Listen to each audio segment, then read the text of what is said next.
গভীর মনোযোগ দিবেন। বেশিক্ষণ সময় না, আর মাত্র 10টা মিনিট সময় দেন। হযরত আব্দুল্লাহ মারুফ কারকি রাহমাতুল্লাহ আলাইহি উনি বলেন, আমি আল্লাহ তাআলার কাছে আর দোয়া করা লাগে না, আল্লাহ মাফ করে দিছে। সন্তান রে, আজকের মাহফিলে কে বসছ? অনেকের সন্তান আছে যাদের মা নাই, অনেক সন্তান বসছ যারা আছো যাদের জগতের মধ্যে বাবা নাই। এ সন্তান সবার করজোরে আবদার জানাই, ওই মা বাপ যদি কবরের মধ্যে থাকে, তরিকতের আমলগুলা সব সময় সকাল থেকে সন্ধ্যা পর্যন্ত করবা, আল্লাহর কাছে দোয়া করবা। আমার আল্লাহ তাআলা দোয়ার বরকতে তোমার মা বাপরে মাফ করে দিব।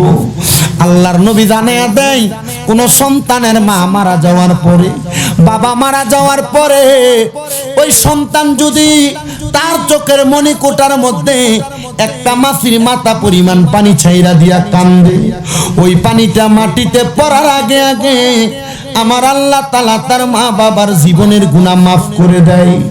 এই সন্তান মা বাপ মারা যাওয়ার পরে কান্দা দূরের কথা, এখানে এমন অনেক সন্তান হয়তো আছে মা বাপরে মাটি দিয়ে আসছে, কিন্তু মা বাপের কবরটা হয়তো চিনে না।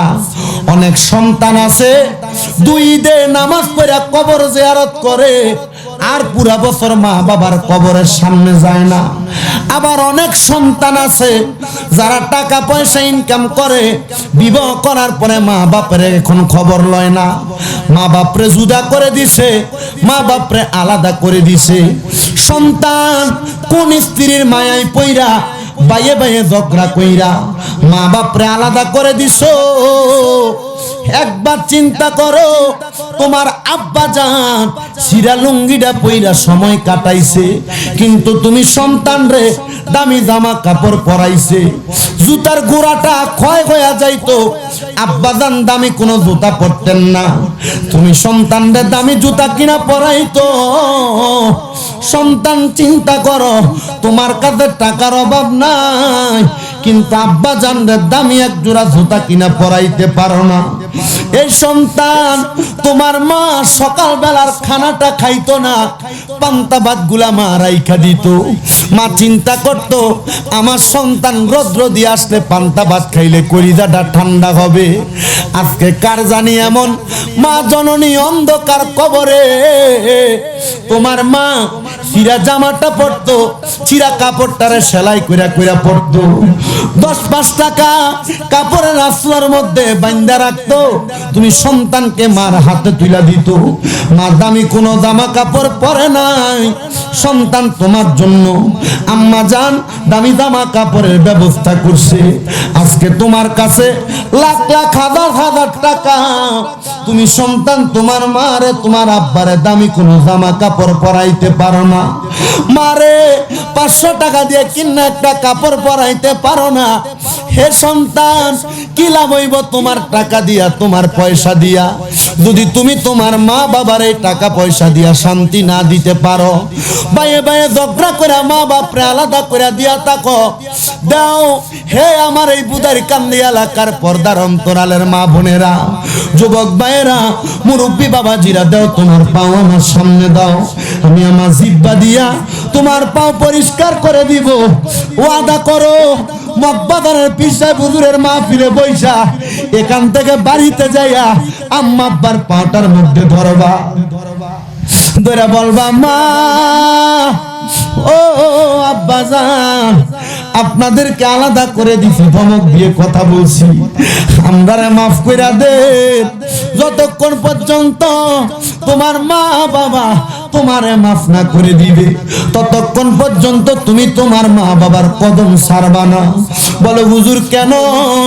হে সন্তান, আমার ওয়াজ শুনিয়া শুধু আমার না, আমার চাইতে আমার উস্তাদুল আসাতেজা যারা, তাদের ওয়াজ মাহফিল শুনবা, এমন 100-150 মাহফিল শুনবা, বাড়িতে মা বাবার কলিজায় আঘাত দিয়ে আসবা, লাভ হবে না, লাভ হবে না। আজকের মাহফিল কবুল হবে কি হবে না, এটার গ্যারান্টি কেউ দিতে পারবে না। তবে আমি শামীম রাদা ছোট্ট একটা গ্যারান্টি দিয়া যায়, আগামীকালকে যখন দেখবা এই বুদারকান্দি এলাকার দাড়ি পাকা বুড়ো বুড়ো বাবারা দোকানে বইসা বইসা বলতেছে, শামীম ব্রাদার ওয়াজ শুই না আমার সন্তান বাড়িতে আইসা আমি আব্বাজানের পায়ের মধ্যে ধরে মাপ চাইছে। মা বোনের একজন আর একজনরে বলে, শামীম ব্রাদার ওয়াজ শুই না আমার সন্তান আমি মার পায়ের মধ্যে ধরে মাপ চাইছে। তাহলে মনে করবা মাহফিলটা সফল হয়ে গেছে। বলে হুজুর কেন? কারণ সন্তান ওই মা বাবার পায়ের মধ্যে ধরলে তোমার দাম কমবে না, সম্মান কমবে না। সন্তান বলে হুজুর আমি তো মা বাবার লগে কোনো অন্যায় করি নাই, আমিও কি মা বাবার পায়ের মধ্যে ধরবো নাকি? এই সন্তান শুধু পায়ের মধ্যে ধরা নয়, মাঝে মাঝে সুযোগ পাইলে আম্মা আব্বার পায়ের মধ্যে চুমা দিবা। বলে হুজুর কেন? কারণ আম্মা আব্বার কদমে চুমা দিলে, কদম বুসি করলে আল্লাহর জান্নাতের চৌকাঠে চুমা দেওয়ার সওয়াব পাওয়া যায়। অনেকে চিন্তা করে হুজুর ঠিক আছে বাড়িতে যাইয়া আজকে আমি আমার মার পায়ের মধ্যে ধরে মাপ চাইবো, বাবার পায়ের মধ্যে ধরে মাপ চাইবো। আর অনেকে চিন্তা করে হুজুর যাদের বাড়িতে আব্বাই আছে তারা বাড়িতে যাইয়া বাবার পায়ে ধরে মাপ চাইবো। আমার তো বাবা নাই, আমি কার পায়ে ধরে মাপ চাইবো? অনেকে চিন্তা করে হুজুর যাদের বাড়িতে মা আছে তারা বাড়িতে যাইয়া মার পায়ে ধরে মাপ চাইবো। হুজুর আমার তো মা নাই, আমি কার পায়ে ধরে মাপ চাইবো? সন্তান একটু পরে আখিরি মুনাজাত হবে। মা বাপ যদি কবরে থাকে আখিরি মুনাজাতের মধ্যে আল্লাহর কাছে দোয়া করবে, আল্লাহ আল্লাহ আমার মা কবরে, আমার বাবা কবরে, বাড়ির মধ্যে যাইয়া সবাই সবার মা বাবার মুখ দেখবো, আমি আমার মা বাবার মুখ দেখবো না। আল্লাহ গো মাপ চাই তোমার দরবারে, তুমি আমার মার কবরের আযাব মাফ করে দাও।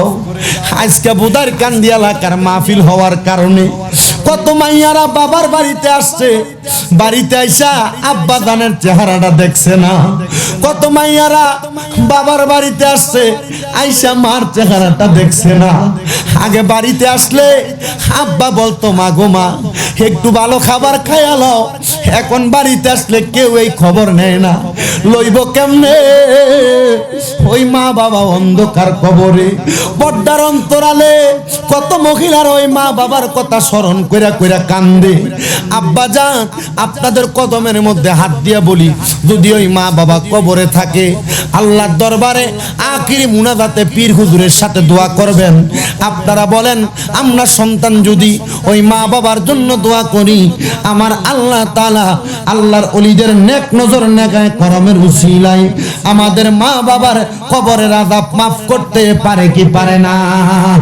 আল্লাহর নবীর প্রখ্যাত সাহাবী হযরতে আনাস ইবনে মালিক রাদিয়াল্লাহু তাআলা আনহু, যে আনাস রাদিয়াল্লাহু তাআলা আনহুকে আমার নবী মাঝে মাঝে ওনার ছেলে বলে ডাকতেন, ইয়া বুনাইয়া, হে আমার ছেলে। সুবহানাল্লাহ পড়েন। আনাস ইবনে মালিক রাদিয়াল্লাহু তাআলা আনহু বলেন, কোন ব্যক্তি যদি দুনিয়ার জমিন থেকে কবরে যাইয়া কবরের জিন্দেগি আখিরাতের জিন্দেগিতে সফল করার জন্য সে যদি দুনিয়ার জমিনের মধ্যে আল্লাহ তাআলার কোরআন এবং রাসূলের হাদিস তালাশ করতে যাইয়া, অথবা আল্লাহ তাআলার কোরআন এবং রাসূলের হাদিস যারা জানে ওই জাননেওয়ালারে তালাশ করতে যায় তার জীবনটাকে তাদের প্রেমে ময়দানময় করে দেয়, তাহলে ওই ব্যক্তিটা ইন্তেকাল করার পরে যাকে ভালোবাসা দুনিয়ার জমিন থেকে কবরে যাবে তার সঙ্গে তার হাসর নসর হবে। আমার মুসলমান ইমানদারেরা, আজকের মাহফিল মগবাজার দরবার শরীফের হযরতে হামিদুল্লাহ পীর সাহেব হুজুর কেবলা প্রখ্যাত শাহজাদা হযরতে হাফেজ মাওলানা হাবিবুল্লাহ বাগদাদী পীর সাহেব হুজুর কেবলা শুভাগমন উপলক্ষে আপনারা যারা মগবাজার দরবার শরীফের ভক্তবিন্দু যাকেরান আশিকান আছেন, আপনারা বলেন মগবাজার দরবার শরীফের হক্কানি পীর মাশায়েখদের অনুসরণের মাধ্যমে আমরা যদি তাদের নেক আমলগুলো অনুসরণ অনুকরণের মাধ্যমে তারা যেমন ভাবে চলে তাদের চলাকে অনুসরণ কইরা আমরা যদি কবরে যাইতে পারি, আল্লাহ তাআলা এমন হক্কানি পীরদের সাথে আমাদের হাসর নসর করবেন, এই বিশ্বাস আমাদের আছে না নাই? গভীর মনোযোগ দিবেন। এমন একজন হক্কানি পীর, জিনার নাম হযরত আব্দুল্লাহ মারুফ কারখী রহমাতুল্লাহ আলাইহি। জিনার জন্ম হয়েছিল মক্কা নগরীতে, কিন্তু ওনার বাড়ি ছিল কারখ নামক এলাকায়। হযরত মারুফ মক্কাতে জন্ম নিলেও তিনি মুসলমান ছিলেন না, তিনি ছিলেন খ্রিস্টান ধর্মের মানুষ। বলেন কোন ধর্মের মানুষ? তিনি ছিলেন খ্রিস্টান ধর্মের মানুষ। হযরত আব্দুল্লাহ মারুফ কারখী খ্রিস্টান ধর্মের মানুষ হইয়াও আরবের জমিনে মদিনা শরীফের পাশে একটা মসজিদ আছে, যে মসজিদের নাম হলো মসজিদে কুবা। যে মসজিদের মধ্যে 2 রাকাত নামাজ পড়লে একজন মানুষের আমল নামার মধ্যে একটা উমরা হজের সওয়াব হয়। সুবহানাল্লাহটা জোরে বলবেন না?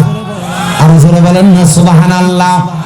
ওই কুবা মসজিদ যেই জায়গায় অবস্থিত, ওই জায়গাটার নাম হলো হেজাজ এলাকা।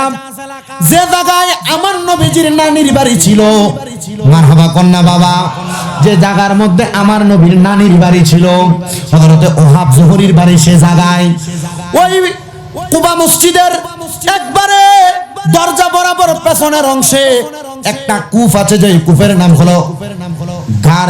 ওই কূপের নাম হলো বীরে গার্স। যে বীরে গার্সের পানি দিয়ে আমার নবী ওযু বানাইতেন।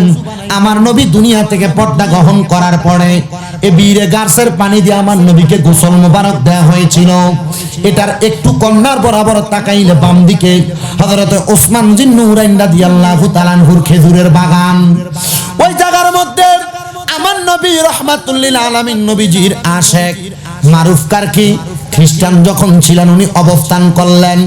তিনি বলেন, উসমান রাদিয়াল্লাহু তাআলা আনহুর খেজুর বাগানের কাছে যখন আমি যাইতাম, আমি দেখতাম মদিনার প্রখ্যাত উলামায়ে কেরামরা ওই খেজুর বাগানের নিচে বইসা কোরআন এবং হাদিসের ইলম দরজ দিতেছেন এবং নিতেছেন। মারহাবা বলেন না মারহাবা? আমি এমন অবস্থা দেখাম, সেই জায়গার মধ্যে দাঁড়াইলাম, আমি দেখলাম তারা ইসলাম ধর্মের উদাত্ততা বর্ণনা করতেছে। আমি এটা দেখা আমি মারুফের কাছে বড় ভালো লাগলো। আমি মারুফের বয়স তখন মাত্র 8 বছর। জোরে বলেন না বাবা, কয় বছর? 8 বছর বয়সের মারুফ ইসলাম ধর্মের বাণীগুলা শুইনা আমি দৌড়াইয়া আমার আম্মার কাছে গেলাম। আমি আমার মার কাছে যাইয়া মদিনা শরীফ থেকে একবারে পাশে যে এলাকা, ওই এলাকা বেলাল মসজিদের পাশে অবস্থিত।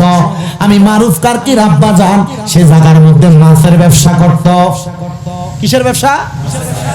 এখনো ঠিক ওই জায়গাটার ভিতরে মদিনা শরীফে বড় বড় মাছ ভাজি করে বুনা করে বিক্রি করে। আমি গতকালকে এই ঘটনাটা পড়তে যাই, কই আরে এই জায়গাতে ঘুরে চলে আসলাম। এত সুন্দর আরামদায়ক জায়গা, যে জায়গায় বড় আল্লাহর ওলিদের মূল একটা মার্কাজ ছিল। মারহাবা কর না কেন? আল্লাহর ওলিরা ওইখানে কেন মার্কাজ বানাইতেন জানেন? এখন না সুন্দর রাস্তা হইছে চলার জন্য, একবারে ঠিক বেলাল মসজিদ থেকে মদিনা শরীফ পর্যন্ত অনেক সুন্দর হয়েছে। আগে পাহাড়ি এবড়ো জায়গা ছিল, তবু এই জায়গা পর্যন্ত যখন যাইতেন তাদের জন্য মদিনায় মসজিদে নববীতে নবীজির পেছনে নামাজ আদায় করাটা সহজ হয়ে যাইত।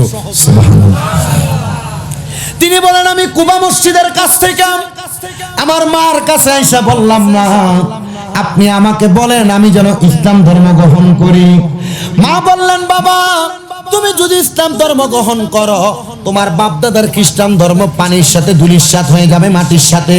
বাবা না না না, ইসলাম ধর্ম গ্রহণ করা যাবে না। হযরতে আব্দুল্লাহ মারুফ কারখী বলেন, আমি আমার মায়ের আদেশটা শুনতে পারলাম না, কারণ মা জননী যত আদেশ করবে সব আদেশ মানা যাবে, কিন্তু যদি কোনো কুফরি করার কথা বলে, যদি ইসলাম থেকে সরে যাওয়ার কথা বলে, ততক্ষণ আর মার কথাও শোনা যাবে না। এই কুফরি ছাড়া সব জায়গায় ওই মা বাবাকে সম্মান করা লাগবে রে বাবারাম। আবার আব্দুল্লাহ মারুফ কারখী বলেন, আমি দৌড়াইয়া সে জায়গার মধ্যে যাইয়া হযরতে নুমাদ ইবনে আওয়াদ নামক একজন ব্যক্তির হাতে হাত রাখা আমি বায়াত গ্রহণ করলাম, মানে ইরাদা করলাম, ওয়াদা করলাম, আমি ইসলাম গ্রহণ করলাম। কিন্তু বাড়িতে আসার পরে আমার মার কাছে যখন খবর আসলো, আমার বাবার কাছে খবর আসলো আমি মুসলমান হয়ে গেছি, তারা আমাকে আর তাদের কাছে রাখে নাই। আব্দুল্লাহ মারুফ কারখী বলে, আল্লাহর কসম ওয়াল্লাহি বিল্লাহি তাআলা আমি আল্লাহর কসম করে বলি, তখন থেকে 40 বছর পর্যন্ত আমি আব্দুল্লাহ মারুফ কারকি আর আমার বাড়ির মধ্যে আসি নাই। আমার মা বাবা আমাকে এত তালাশ করেছে, এত তালাশ করেছে, তালাশ কইরা কইরা আমি মারুফ কারকিরে তারা 40 বছর পর্যন্ত খুঁজে পাই নাই। আমি মারুফ কারকি যখন 40 বছর পরে তরিকতের ইলম অর্জন করলাম, হক্কানি রব্বানি মাশায়েখ আযমের সফর সঙ্গী হইলাম, এবার আমার মনের মধ্যে একটু মায়ার উদয় হইল। আমি চিন্তা করলাম আমার মা বাবা আমি ইসলাম ধর্ম গ্রহণ করার কারণে আমাকে পরিত্যাজ্য করেছে, কিন্তু আমি সন্তান আমার মা বাবাকে পরিত্যাজ্য করতে পারবো না। এবার আমি আবার সামদেশ থেকে রওনা করে মদিনাতে গেলাম। আমি যাইয়া দেখলাম আমার মা বাবা ঘরের মধ্যে বড় বৃদ্ধ অবস্থায় অবস্থান করতেছে। আমি ঘরের মধ্যে গেলাম, সালাম দিলাম, আসসালামু আলাইকুম ওয়া রাহমাতুল্লাহ। আমার মা আমার আব্বা জান পেছনের দিকে মাথাটা ফিরাইলেন, কিন্তু বুড়ো হয়ে যাওয়ার কারণে, বয়স্ক হয়ে যাওয়ার কারণে আমার মা বাবা আমি সন্তানকে ভালো করে চিনতে পারতেছে না। আমি একটু মনের মধ্যে আনন্দ রাখলাম, কিন্তু আমার মনে আনন্দ চোখ দিয়ে বেয়ে বেয়ে পানি পড়তেছে। আনন্দে চোখের পানি আসলে মনে করবেন আল্লাহ খুশি হয়েছে। সুবহানাল্লাহ। আব্দুল্লাহ মারুফ কারকি বলেন, আমি আমার মা বাবা দুইজনকে জিজ্ঞাসা করলাম, হে বৃদ্ধ বৃদ্ধ দুইজন মা বাবা, আপনাদের কাছে আমার একটা প্রশ্ন। আপনাদের চুল, আপনাদের দাড়িগুলো পেকে গেছে, কিন্তু আপনাদের এমন অবস্থা কেন? বলে অন্য কোনো কারণ না, 40 বছর আগে আমাদের সন্তান ইসলাম কবুল করেছে। ইসলাম কবুল করার কারণে আমরা আমাদের সন্তানকে আমাদের কাছে জায়গা দেই নাই, সে আমাদের কাছ থেকে চলে গেছে। আমি বৃদ্ধ মা এবং তার আব্বা জান ওই 14 বছর আগে যেদিন আমাদের সন্তান আমাদের থেকে বিদায় হয়ে গেছে, আমরা মা বাবা দুইজন ঘুমের ঘরের মধ্যে একটা স্বপ্ন দেখলাম। স্বপ্নের মধ্যে দেখলাম আমাদের সন্তান সুন্দর সুশীতল জান্নাতের একটা বাগানের মধ্যে হাঁটতেছে, আর তার ডাইনে বামে সামনে পেছনে রহমতের ফেরেশতারা পাহারা দিতেছে। আমরা এমন অবস্থা দেখা আমরা ঘুম ভাঙার পরে নিয়ত করলাম, যদি আমরা ওই সন্তানকে আরেকবার আমাদের সামনে পাই, আমরা আমাদের সন্তানের হাতে রেখে কালিমা পড়ব, আমরা ইসলাম কবুল করব। হে বুড়া মা বাবা, আপনারা কি ইসলাম এখনো কবুল করেন নাই? ওই মা বাবা বলে, না না না, আমরা এখনো পর্যন্ত ইসলাম কবুল করি নাই। বৃদ্ধ মা বাবা বলেছেন আমার সন্তানের হাতে হাত রেখে আমরা ইসলাম কবুল করব। ওই মা বাবার কাছে সন্তান ডাক দিয়ে বলে, ও আম্মা আব্বা, আমি হইলাম দীর্ঘ 40 বছর আগে হারিয়ে যাওয়া আপনাদের সন্তান আব্দুল্লাহ মারুফ কারকি। আপনাদের কি এখন আমাকে চিনতে পারছেন? তারা বলে, বয়সের বারে চোখে এখন ভালো দেখি না, এখন আর তোমাকে চিনি না। যেহেতু তুমি বলেছো আমাদের সন্তান, আয়রে সন্তান, আমি মায়ের বুকে আই, আমি আব্বা জানের বুকে আই বইলা হযরতে আব্দুল্লাহ মারুফ কারকিকে ওই বৃদ্ধ দুইজন মানুষ বুকের মধ্যে নিছে। বৃদ্ধ দুইজন মানুষ বুকের মধ্যে নেওয়ার সাথে সাথে এবার হযরতে আব্দুল্লাহ মারুফ কারকি বলে, আমি নজর করে দেখলাম এবার আর বৃদ্ধ দুইজন মানুষ কোনো কথা বলে না, নিঃশ্বাসও ফেলে না। আমি হঠাৎ করে বৃদ্ধ দুইজন মানুষকে আমার ডান হাত এবং বাম হাতের মধ্যে নিলাম। আমি দেখলাম তাদের নিঃশ্বাস আর বের হয় না, তারা মনে হয় দুনিয়া থেকে ইন্তেকাল করেছে। পড়েন, ইন্না লিল্লাহি ওয়া ইন্না ইলাইহি রাজিউন। বলেন, মানুষ মারা যাওয়ার পরে এমন দোয়া সবার পড়ার দরকার আছে? আর মানুষ স্বাভাবিক এলাকায় কোনো মানুষ অন্যায় করতে পারে, মারা যাওয়ার আগে বিভিন্ন অপকর্ম করতে পারে। এলাকার মানুষ দেখবেন যদি মারা যায় মাইকিং করে। বোদারকান্দি এলাকা নিবাসী আব্দুর রহিমের ছেলে আব্দুল করিম ইন্তেকাল করিয়াছেন, মানুষ সাধকানে আলহামদুলিল্লাহ মরছে, এলাকার বলাটা ভাত লইছে। আছেন এমন লোক, সাবধান। যদি কোন অন্যায়কারীও মারা যায়, আল্লাহর কাছে দোয়া করবেন, আল্লাহ তোমার বান্দা কেমন ছিল তুমি জানো, আল্লাহ সে খারাপ থাকলো আমি তারা ভালো বললাম। তিরমিজি শরীফের হাদিস বলে, দুনিয়ার মানুষ যদি একটা মৃত ব্যক্তিকে ভালো বলে সম্বোধন করে, আল্লাহ তাআলা তাকে ভালো বলে তার কাছে গ্রহণ করে নেয়। আর জোরে কন্যা কেন মহাব্বতে বলেন সুবহানাল্লাহ।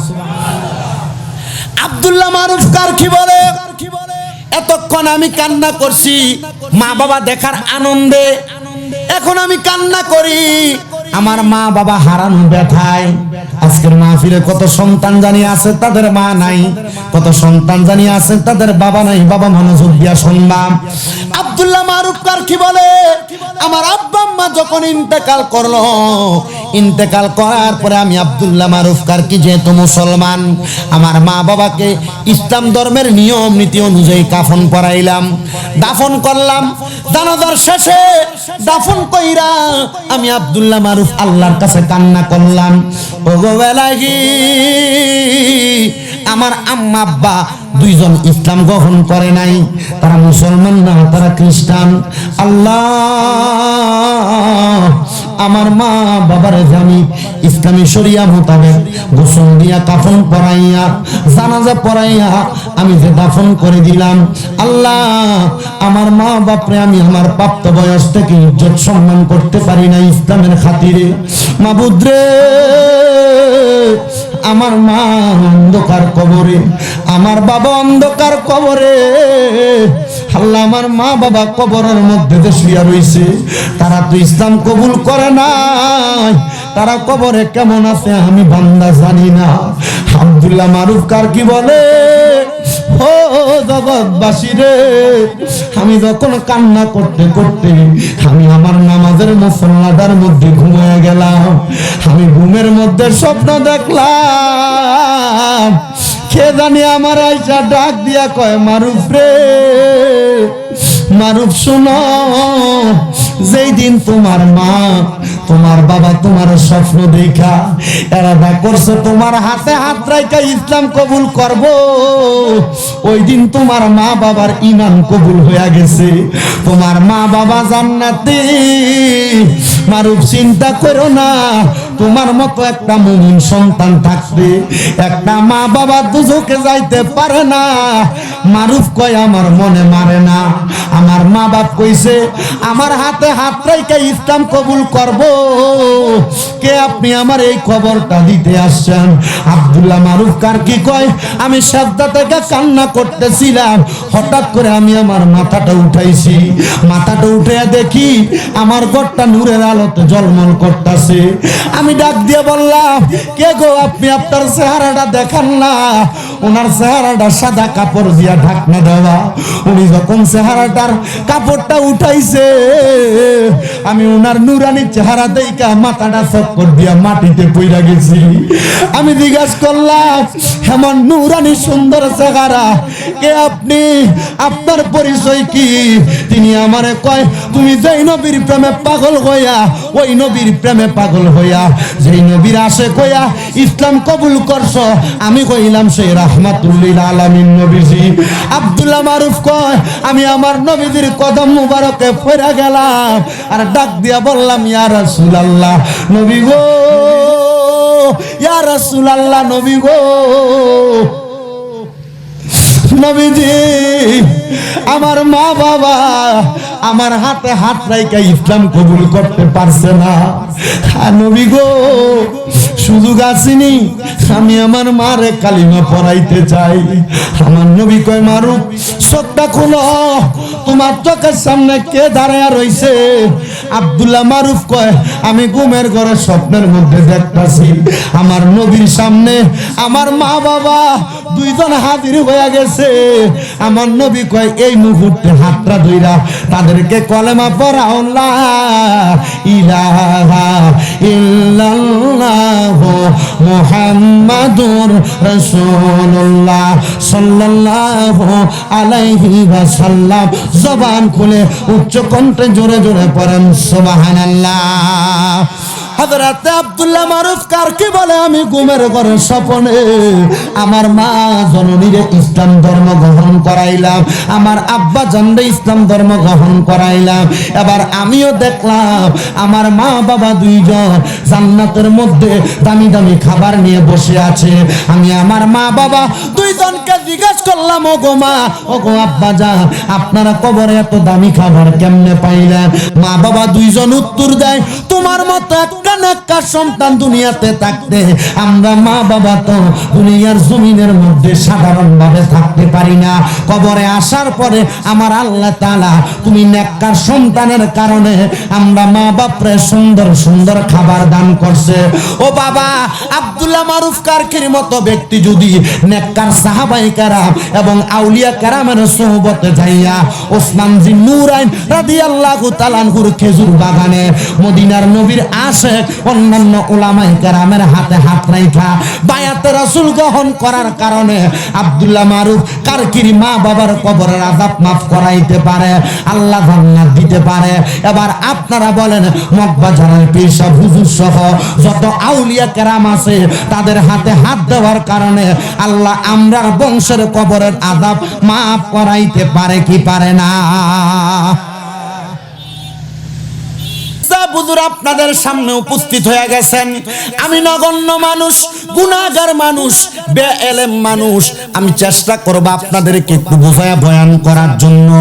যেই কথার মধ্যে ছিলাম, যদি বাবার গুনাহ সন্তান দেখত বাপ কইয়া পরিচয় দিত না, সন্তানের গুনাহ মা দেখত সন্তান বলে পরিচয় দিত না, মায়ের গুনাহ যদি সন্তান দেখত মা বলে পরিচয় দিত না। আল্লাহর দরবারে লাখ লাখ শুকরিয়া জানাই, আল্লাহ আপনি আমরার গুনাহগুলা গোপন রাইখা দিয়েছেন। মাবুদ, ময়দানে মাশরে যখন মানুষ থাকবে দলে দলে, তাদের সামনে আপনি আমরার গুনাহগুলা যখন ওপেন করে দিবেন, মানুষ আমার দিকে তাকায় তাকায় ধিক্কার জানাবে। কবর থেকে হাসর পর্যন্ত যাইতে যাইতে তিন প্রকারের ফেরেশতারা, যাদের চোখ হবে নীল কালার, এরা আমাদেরকে ধিক্কার জানাইবে। আল্লাহ, আমি এমন কঠিন পরিস্থিতিতে পড়তে চাই না। আল্লাহ বলেন না আমরা বাঁচার জন্য কোন জায়গার মধ্যে যাইব। এই গুনাহগুলা যদি এলাকার মানুষ আমার দেইকা পালায়, আল্লাহ আমি মানুষের কাছে আমার মুখটা দেখাইতে পারবো না। আল্লাহর নবী রাহমাতুল লিল আলামিন নবীর কলিজার টুকরা সাহাবী হযরতে আব্দুল্লাহ ইবনে আব্বাস রাদিয়াল্লাহু তাআলা আনহু হাদিস বর্ণনা করে। তিনি বলতেছেন, ও জগতের মানুষ, তোমরা জীবনে যদিও গুনাহ করতে করতে ক্লান্ত হয়ে যাও, আমার রাহমাতুল লিল আলামিন নবীজি মসজিদের নববীর মধ্যে রিয়াদুল জান্নায় অবস্থিত উস্তুনে আহাদার সামনে বৈশা একদিন আমি আব্দুল্লাহ ইবনে আব্বাসের কাছে নসিহত করেছি। আমার কাছে বলছে, ওগো আব্দুল্লাহ ইবনে আব্বাস, আপনি আমার উম্মতের জন্য একটা এলান জারি করে দিবেন। উম্মত যদি মৃত্যুর 1 সেকেন্ড আগে হইল নিজের জীবনের গুনার জন্য আমার আল্লাহ তাআলার কাছে ক্ষমা প্রার্থনা করে, আমার আল্লাহ তাআলা লামকাম থেকে বান্দা মাপ চাওয়ার প্রস্তুতি নেওয়ার সাথে সাথে এখনো মাপ চায় নাই, বান্দার গুনাহগুলা আল্লাহ মাফ করে দেয়। আব্দুল্লাহ ইবনে আব্বাস রাদিয়াল্লাহু তাআলা আনহু চোখ মোবারকের পানিগুলা ছেড়ে দিয়ে কান্দে আর ডাক দিয়া বলে, ইয়া রাসূলুল্লাহ, ইয়া হাবিবাল্লাহ, নবী গো, আপনার উম্মতের গুনাহ মাফ করবে এমন অনেক উম্মত থাকবে যারা দুনিয়ার জমিনে গুনাহ করতে করতে তারা মাপ চাওয়ার কথা ভুলে যাবে, তওবা করার কথা ভুলে যাবে। ও আল্লাহর হাবিব মুহাম্মদুর রাসূলুল্লাহ সাল্লাল্লাহু আলাইহি ওয়াসাল্লাম, নবীজি আপনার উম্মতের জন্য আপনি অন্য কোনো ব্যবস্থা করবেন নাকি? আমার রাসূল সাল্লাল্লাহু আলাইহি ওয়াসাল্লাম নবী জানায়া দেয়, দুনিয়ার জমিনে আমি নবীর উম্মতেরা যদি জীবনের গুনাহগুলা গোপন রাখার জন্য, গুনাহগুলা গোপনে করার কারণে, গোপনে গোপনে ক্ষমা প্রার্থনা করার জন্য আল্লাহ তাআলার দরবারে 1 নাম্বার হালাল খাবার খায়া, 2 নাম্বার 5 ওয়াক্ত নামাজ পড়া, 3 নাম্বার তেলাওয়াতুল কোরআন, আল্লাহর কোরআনুল কারীমের তেলাওয়াতের মাধ্যমে বান্দা যখন আমার আল্লাহ তাআলার কাছে ক্ষমা প্রার্থনা করবে, গভীর রজনীতে সালাতুত তাহাজ্জুদের নামাজের ওয়াক্ত বেলায় বান্দা যখন চোখের পানি ফেলায়া কাঁদবে, আমার আল্লাহ তাআলা বান্দা যেমন গোপনে গুনাহ করেছে বান্দার গুনাহগুলা গোপনে গোপনে মাফ করে দিবে। আসেন বাবারা, মনে মনে আরাধনা করি, কোনোদিন হারাম খাবারের দিকে আমরা কদম বাড়াইব না, হারামের দিকে নজর দিব না, কোনোদিন আমরা আল্লাহ তাআলার ইবাদত ছাড়ব না, বেশি বেশি আল্লাহর কোরআনুল কারীমের তেলাওয়াত করব। আপনারা বলেন, বেশি বেশি কোরআনুল কারীমের তেলাওয়াত, হারাম ত্যাগ করা, আল্লাহর ইবাদত করা, আল্লাহ তাআলার কাছে সালাতুত তাহাজ্জুদ নামাজের ওয়াক্তে উইঠা কান্না কইরা জীবনের গুনাহ আমরা সবাই মাফ করাইতে চাই কি চাই না? আসতে বললেন চাই কি চাই না? ও মুসলমান, আসুন সর্বপ্রথম যেই কথা বললাম হালাল খাওয়া, এটাও রাখলাম, হালালও খাইবেন, হারাম বর্জন করবেন, আল্লাহর ইবাদত করবেন। কিন্তু তৃতীয় নাম্বার যেই কথাটা বললাম, আল্লাহ তাআলার কোরআনুল কারীম তেলাওয়াতটা বেশি করে করবেন। এখানে আমার মনে হয় অনেক মানুষ আছে যারা জীবনে বাস্তবিক সামাজিক জীবন, নিজের সাংসারিক জীবন কাটাইতে যায়া আল্লাহর কোরআনটা ভালোভাবে শিখতে পারে নাই, আল্লাহর কোরআন তেলাওয়াত করতে পারে নাই। ওই মানুষগুলাকে একটাবার চিন্তা করে না, ইন্তেকাল করার পরে আমার আল্লাহ তাআলা যদি ওই মানুষটারে কঠিন শাস্তি দেয়, মানুষটা কবরে যাওয়ার পর কঠিন শাস্তির সম্মুখীন হয়ে যাবে। রাসূলে কিবরিয়া মুহাম্মদ সাল্লাল্লাহু আলাইহি ওয়াসাল্লাম নবী আমার জানায়া দেন, উম্মত দুনিয়ার জমিনের মধ্যে কেউ যদি আল্লাহ তাআলার কোরআনটারে বেশি বেশি কইরা তেলাওয়াত করে, আমার আল্লাহ তাআলা ওই ব্যক্তির জন্য দুনিয়াতে 5টা পুরস্কার রেডি করে রাখছেন। ইয়া রাসূলুল্লাহ, ইয়া হাবিবাল্লাহ, নবী গো, আমার আল্লাহ তাআলা কোন পুরস্কার কুরা রেডি করে রাখছেন? আল্লাহর হাবিব বলতেছেন, 1 নাম্বার ওই ব্যক্তির জন্য আমার আল্লাহ তাআলা তার হায়াতটাকে বাড়ায়া দেয় কোরআন তেলাওয়াতের মাধ্যমে। সুবহানাল্লাহ। কি বাড়ায়া দেয়? ধরে বলেন কি বাড়ায়া দেয়?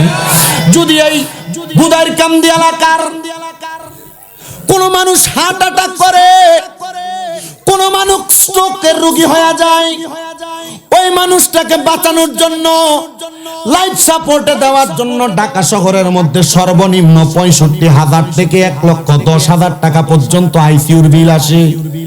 আসে কিনা? মাত্র 24 ঘন্টার বিল। কিন্তু আল্লাহর কোন বান্দা যখন আল্লাহ তাআলার কোরআনুল কারীম তেলাওয়াত করে, আমার আল্লাহ তাআলা বান্দার হায়াতের বাজেটটা বাড়ায়া দেয়।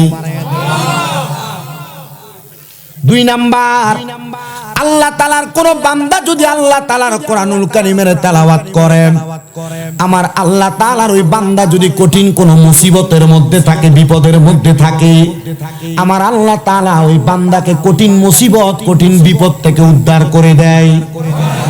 কোরআন তেলাওয়াতের ফজিলতের কথা বলছি, কেননা পর্দার অন্তরালের মা, হে মা, আমি আপনাদের কদমে হাত দিয়ে বলি, এখানে যে দাড়ি পাকা বুড়ো বুড়ো বাবারা আছেন, যুবক নওজোয়ান ভাইয়েরা আছেন, পারলে দেন আপনার কদম আমার সামনে দেন, আমি শামীম রাজা আপনার কদমে জিহ্বা লাগে পরিষ্কার করে দিব। তবুও এরাদা করেন মহান মনিবের সন্তুষ্টির জন্য আপনি আল্লাহ তাআলার কোরআনের সাথে সম্পর্কটাকে একটু পোক্ত করবেন। বলে হুজুর কেন? কারণ আপনি যদি আল্লাহর সঙ্গে সম্পর্কটা পোক্ত না করতে পারেন, আপনি দুনিয়াও হারাইবেন, আখিরাতও হারাইবেন। এবার আল্লাহর সাথে সম্পর্ক পোক্ত করার কয়েকটা মাধ্যম আমি আমার ওয়াজের মধ্যে বোঝায়া দিব। এখনো আমার ওয়াজের প্রারম্ভিকা ভূমিকা চলতেছে, যদি আপনারা ধৈর্য নিয়ে বসেন আমি চেষ্টা করব আপনাদেরকে একটু বোঝায়া বলার জন্য। কোরআন তেলাওয়াতের 2টা ফজিলতের কথা বললাম। 1 নাম্বার আল্লাহ হায়াত বাড়ায়া দেয়, 2 নাম্বার আল্লাহ তাআলা মুসিবত থেকে উদ্ধার করেন, 3 নাম্বার যেই ব্যক্তি কোরআন তেলাওয়াত করে আমার আল্লাহ তাআলা ওই ব্যক্তিকে দুনিয়ার জমিনের মধ্যে কঠিন রোগ বালা মুসিবত থেকে হেফাজত দান করে। জোরে সরে কি বলা যাবে? সুবহানাল্লাহ। আস্তে বলছেন সুবহানাল্লাহ, আর জবান খুলে জোরে পড়েন সুবহানাল্লাহ। কঠিন বিপদ থেকে উদ্ধার করেন। ছোট্ট একটা ওয়াকিয়া কারগুজারি আমি আপনাদেরকে শোনায়া দেই। আল্লাহ যেন আউলিয়া কেরামের নেক নজর সোহবত দ্বারা আমাদের সিনাকে ভরপুর করে এবং বংশের কবরের আযাব মাফ করে। আজকের মাহফিলের উসিলায় আমাদেরকে কবুল করে। আসলেন নবী এই দরাতে রহমত বরকত নিয়ে, তাজিমে সালাম দেই সকলে ওই নবীকে। ফেরেশতা কি সালামি দেনে ওয়ালে ফৌজ পড়তি थी, जनाब सैयदा हजरत माँ आमिना सुनती थी, आवाज आती थी या नबी।